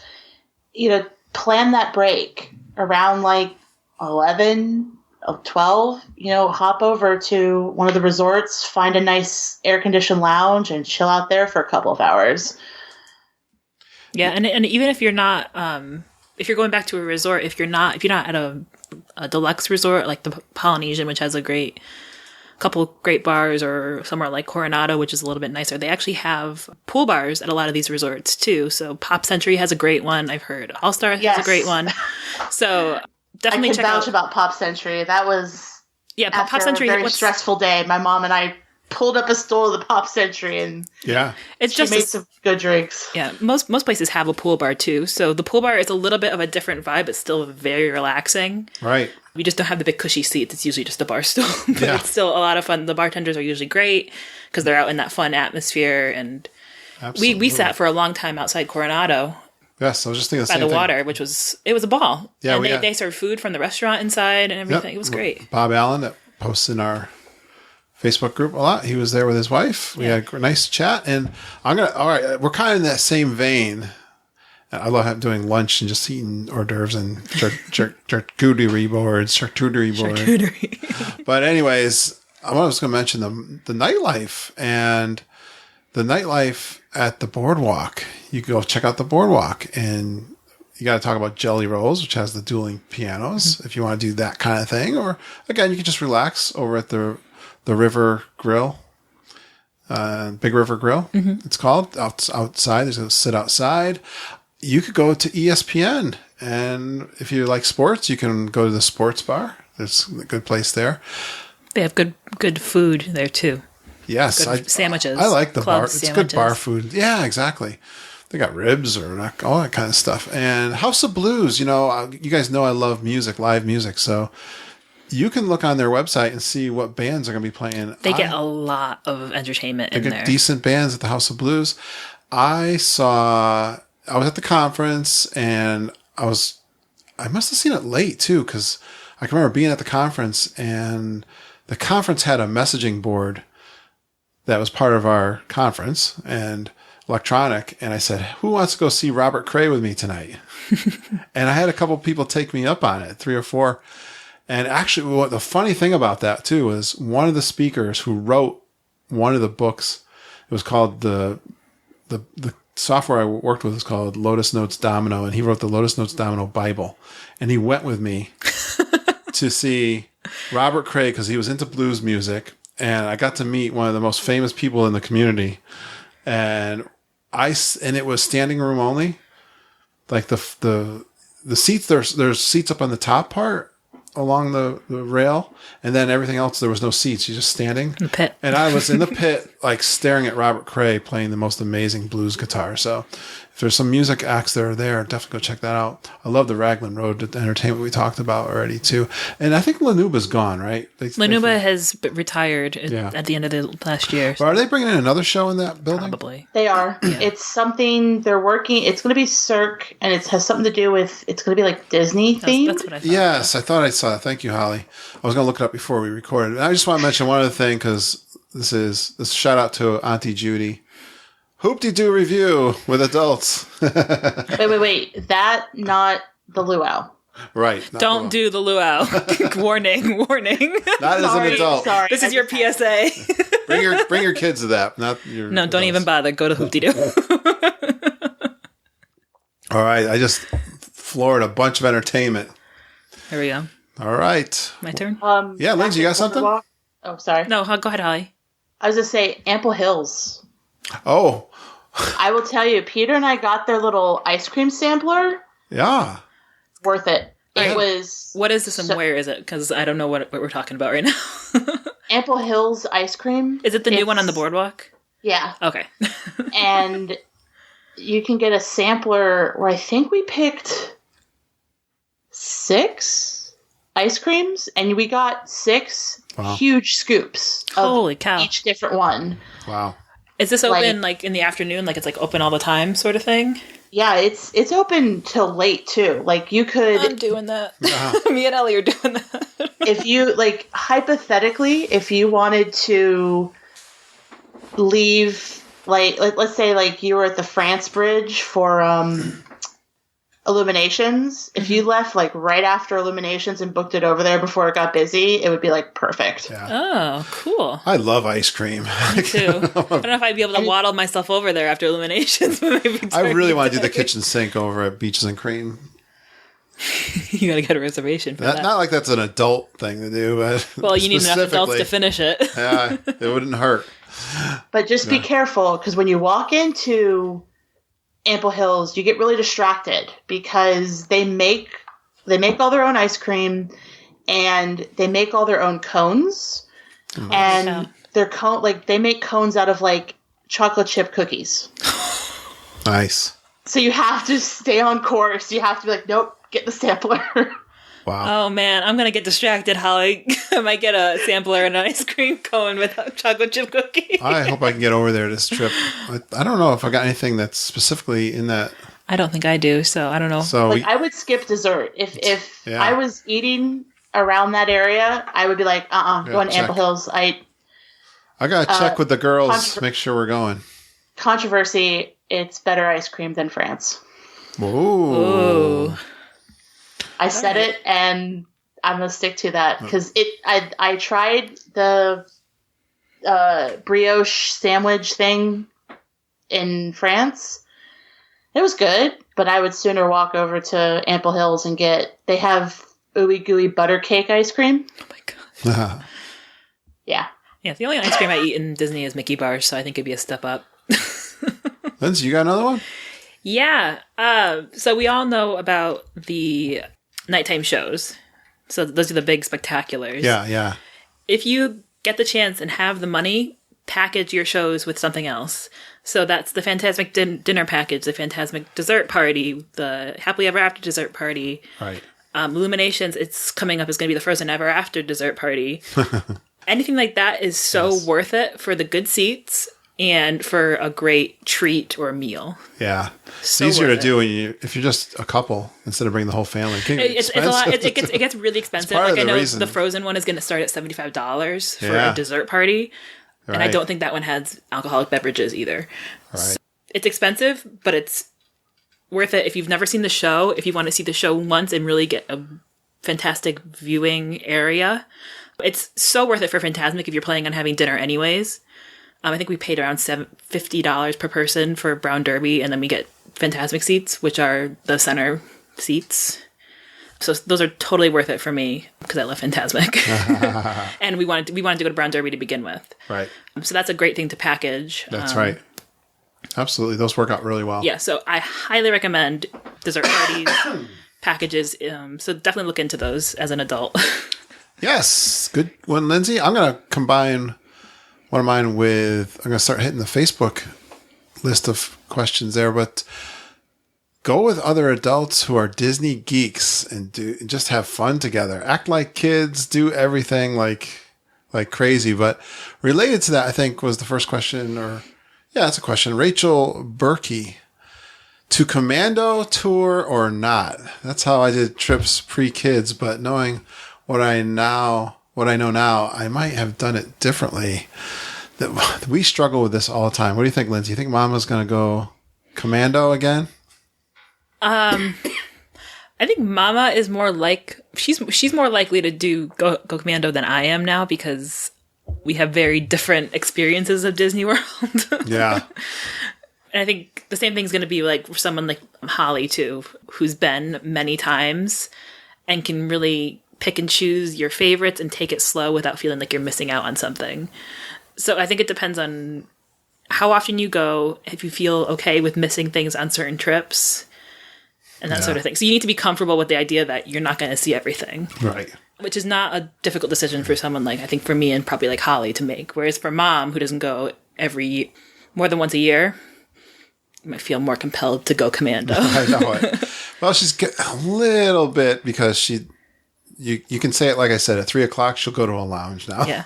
So that's. Well, I know a lot of adults have chronic pain too. Like, I get like probably after 3 hours, my knee starts to kill. So I can't be up and running around the commando. So, Rach, I would say the thing that's keeping us down is pain. We're getting out of shape. Pain. Just physically cannot.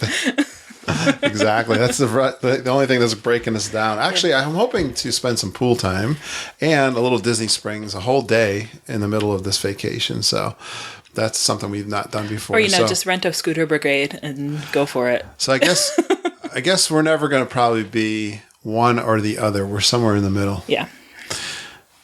That's healthy. I mean, at the end of the day, you need to just do what's going to make you happy. If I know there are some people who they get genuine joy out of running around and saying, okay, I did this.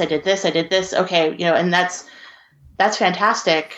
I acknowledge that part of the reason I tour the way I do is because I am very lucky that I get to go as often as I do. But I think even if I wasn't, just based off of my personality, like I enjoy taking it a little bit easy, just enjoying being there and not necessarily running from place to place. But that's me. Yes, and Dave Youngward, what are you most looking forward to on this upcoming trip? I think we talked. Yeah, he says meetups. I'm really looking forward to. We have a ton of meetups of people that we're going to see. I am extremely looking. I learned that Lisa Green is actually going to be there. Wow. And some people that we've had as part of the show for a long, long time. This could be an epic meet and greet. Food, of course, we talked about Festival of Arts. I talked about. He says 11 o'clock margaritas, warmer temps. Yeah. Warmer temps. I hope it's going to be warm. I don't know. I don't even want to look at the weather forecast ahead. I just hope I can get down there with the storms coming. It's been so cold here. That's always a concern. Yeah, all of the above, Dave, we are absolutely getting excited about. Let's see. He's going to meet us at the Nomad Lounge, too. Do you enjoy Disney more as an adult than you did as a kid? Kelly Reese asks. That's for you, too. I only went as an adult. You want to go first, Holly, or me? I'll go. I guess it's kind of like comparing apples and oranges because, one, as an adult, I'm paying for everything, and that kind of sucks. I think as a kid, because it was new and it was, seeing everything from that point of view was so unique. But I think I appreciate it more as an adult because I'm able to enjoy some of the small things, the details, I don't know. I think as an adult, it's just having a good foundation as a kid has made me enjoy it more as an adult. That's cool.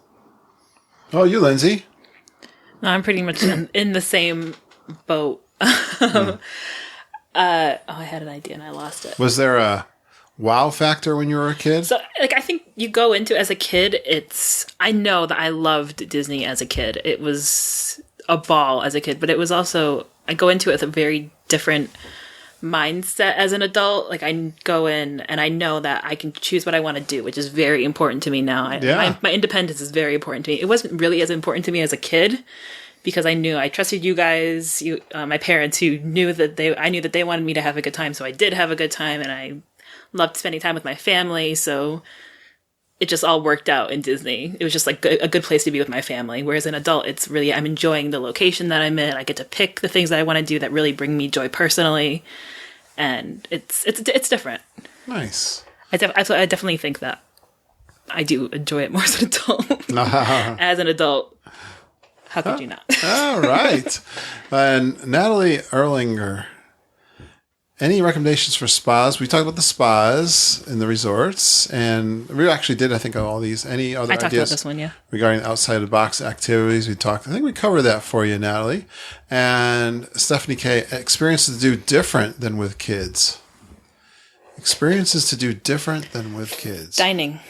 Yeah, I think you can kind of up everything up a notch. Going to places that you may have said, oh, Billy wouldn't like this, so you don't go. Or there's nothing on the menu he would like. But, or like the Jungle Cruise restaurant. Stuff that maybe you just wouldn't go with a family, but if it's just adults, yeah. I would do a lot of... oh my God. A signature restaurant, obviously, is a great thing to do that you don't need to do with the kids. Yeah, it's you get to take more time, I think, to really appreciate what's in front of you instead of focusing on someone else's needs. You can really focus on... Go to the Grand Floridian and do... What's the restaurant over there? I haven't done it yet. Macusi's? Oh, Victoria and Albert's? Well, yeah, that's even... They got some really exclusive restaurants you can try out for Citricos. Citricos was the one, I was thinking of. But even like something like... what's the one that spins? I'm just having a brain. Garden Grill. Like something like Garden Grill, where Mickey Mouse is there. As an adult, you can enjoy that and see Mickey without having the kids crowd Mickey. you can enjoy Mickey. You can enjoy Mickey. You can get the experience without having to, work to someone else's. So I was actually thinking that, like, I would say let's say you're going for a week, I would at least plan one character meal, because even if you don't meet characters in the parks, like, it's just nice. It's nice to at least one time on your trip, even as an adult. And I will also address this. I do meet characters. It's okay. Like, don't feel awkward. I know it could be a little weird, but just, it's all fun. It's doesn't matter. Like, there are thousands of people around you doing the exact same thing. Act like a kid. Get into the Disney feeling and act like a kid. It's not weird to go meet characters. Hang out. Get involved. We always say all this stuff. Get involved with all of the street characters. Join in the fun. Definitely. Just ham it up, and literally no one's watching you. Yeah. They're all doing their own thing. Talk to the streetmospheres. I mean, this is the time where you're not chasing down a ride for little Billy. Yeah. All right. Yes, I would say, all right, Susan Ashley. Hints on how to enjoy the parks in chill mode. I want to be able to do that a lot, but I also don't want to be commando either. How do you strike the balance? Well, I think we were just talking about that. I think it's important to strike a balance. Set expectations. You've heard us say this before. We are early morning people. And that will set you in chill mode because the kids aren't there yet. A lot of the families haven't gotten to the parks yet. I would definitely rope drop. Enjoy the early morning hours. I do. I think that's great. And still, though, we're going to try to do a couple late nights. They have the parks, especially when you're staying at a resort. For the DVC, I'm excited for the Midnight Magic party they're going to have. Actually, that's one Lisa Green, I'm hoping to meet up with her. It goes like from 9 to midnight. And I don't know, maybe the kids can't stay up that late too. So there's another thing that's different to do without the kids, and try to burn the candle at both ends a little bit. I mean, you probably can't do it the whole trip. You can try. And that's not necessarily commando. I think you could still lay around. Hopefully we'll spend some time at the pool and then go do one of those late night things. Mm-hmm. So you kind of balance it out. And so burn the candle at both ends, the early morning and the late night. But like you said, it's important to take rest in the middle. Spend that time and don't feel like you have to rush anywhere. Right. Yes, I think the secret to the balance is being present. Being in that moment, enjoying the show, the meal, the ride, the parade, the show. Did I say show already? Yep. Sorry. My program looped. Sorry. I was thinking like fireworks show. Anyway. Yeah. I want Holly. Enjoy the times you get stuck on pirates and you have to be rescued by the cast members. Yeah. I mean, that's I think that at the end of the day, even myself, I have to remind myself, enjoy this. Don't spend the whole time behind the phone. I promise. Yeah. Your Galaxy S6 is not going to take that great of a video. There are tons of, 4K videos online. Yeah. Enjoy it. Enjoy, and when you're there, don't start thinking ahead like, okay, I'm on Pirates, and then after this, I'm doing this, and then, be on Pirates. Yeah. Get stuck on Pirates. Get rescued from Pirates. I get a picture with Jack Sparrow with you. Picture with Jack Sparrow.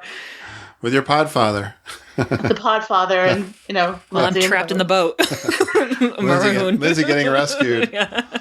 And I think that to me is what, and then like, I think I said it, just setting realistic expectations. Like, are you going to be more happy to have looked back and said, I got to do the things I wanted to do, and I did it at the pace that I wanted to do it, and I got to relax and enjoy myself?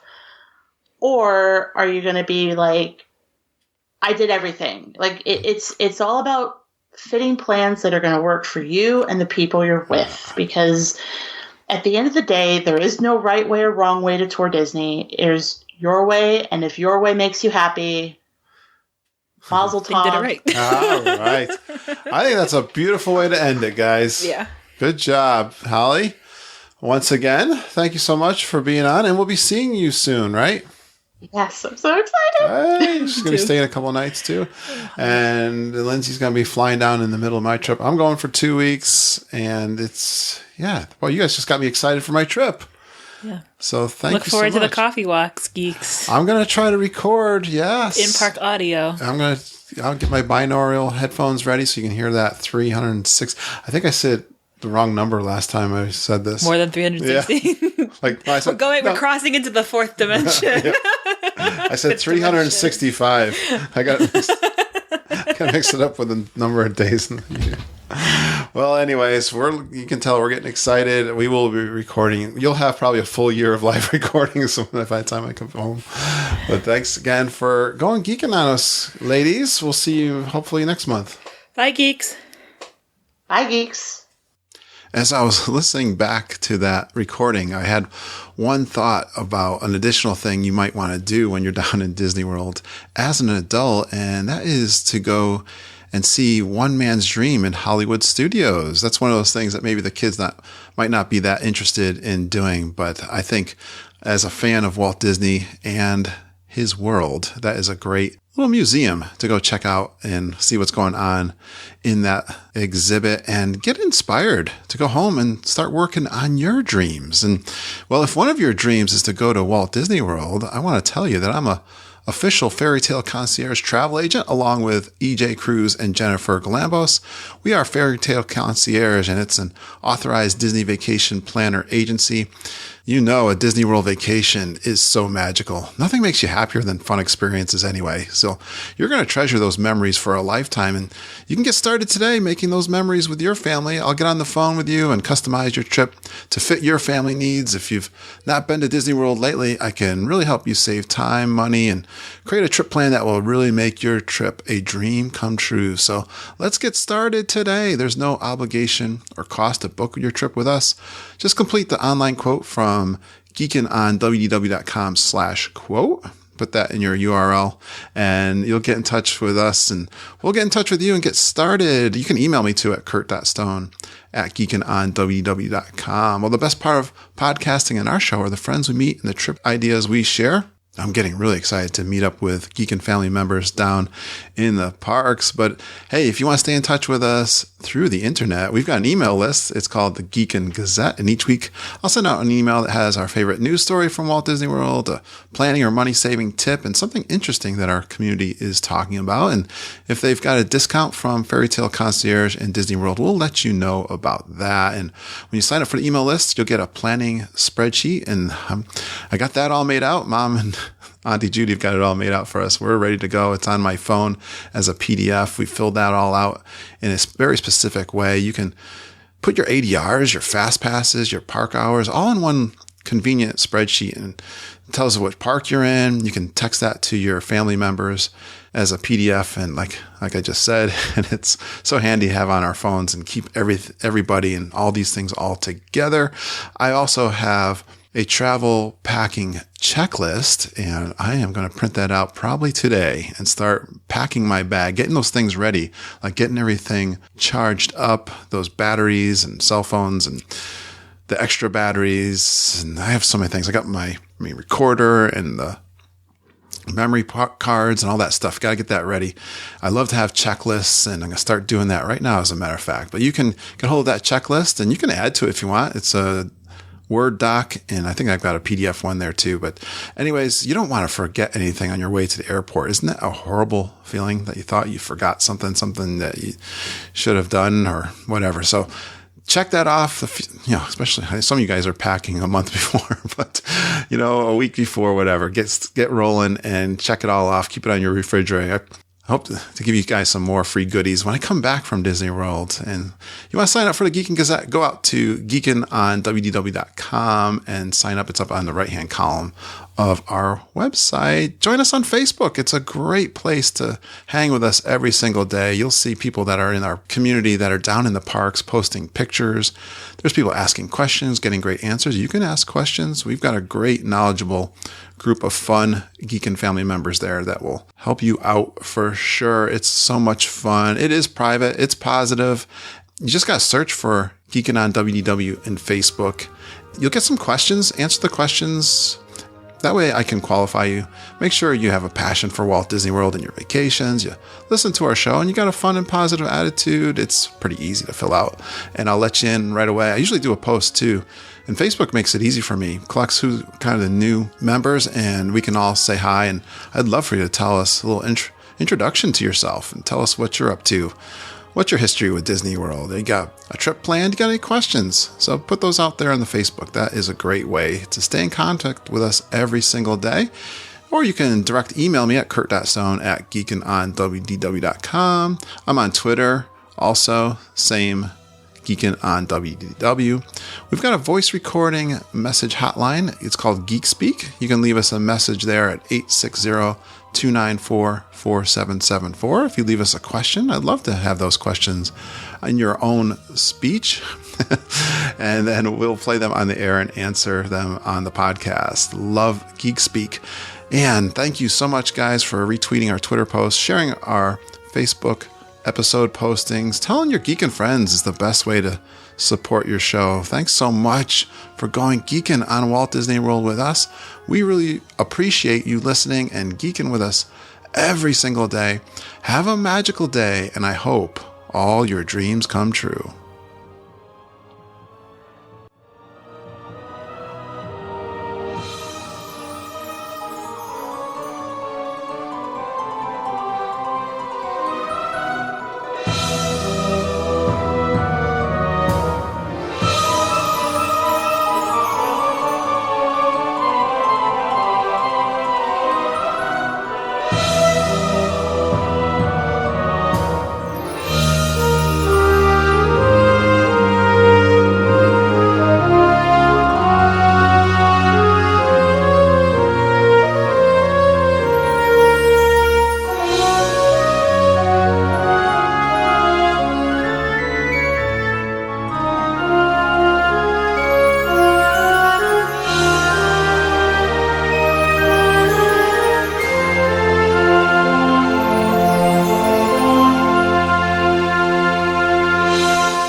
I forget that everybody else in my life sleeps until 7. Yeah.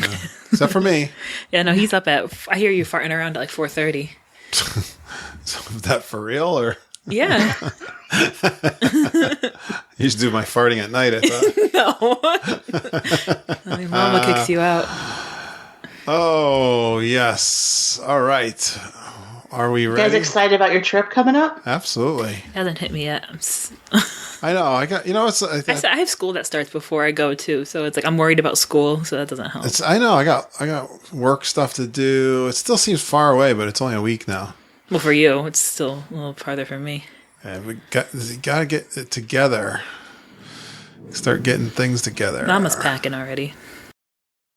All right, and then we do our lists, review things. Don't forget to tell people to get married down there, Holly.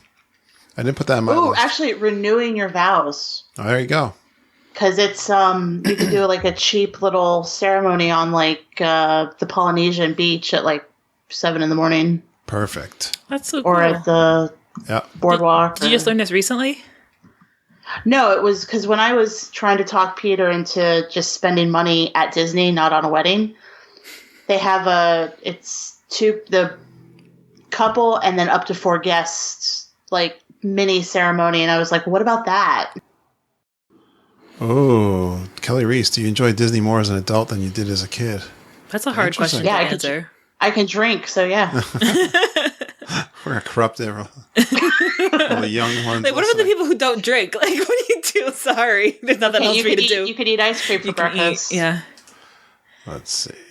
Actually, I don't drink that much. Like, Peter and I were actually talking about it. And I was like, I think I wonder if the people on the podcast think I'm a lush. I was like, I don't drink that much. Yeah. I go to the bars and I sit there and I nurse like one drink for 2 hours. That's right. You see, I could do, but when I'm in Disney, it's different from like when I'm at home, because I'll have maybe a drink a week at home, if that.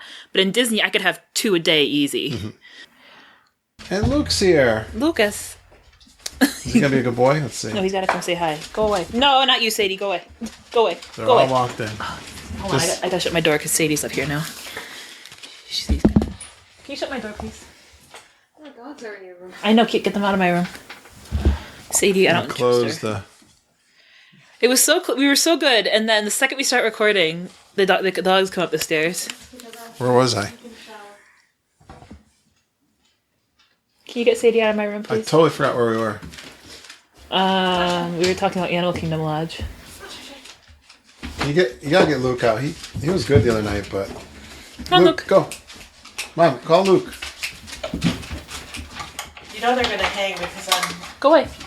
I'm up here. Go away. No, Lucas, stop. Go away. Go away. I got an office, but it's made no difference. You pinched his toe. No, I think I pinched his tail. All right, here we go. He wouldn't move, so I shut the door.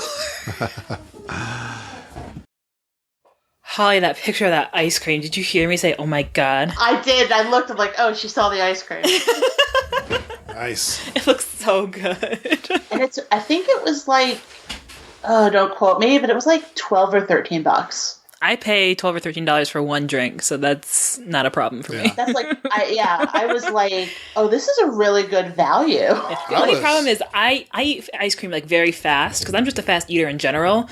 Ellie takes decades to eat. Oh, really? Ice cream. Like, just so long. So I'm going to eat this entire thing of ice cream by myself, and she's going to be like... Ah.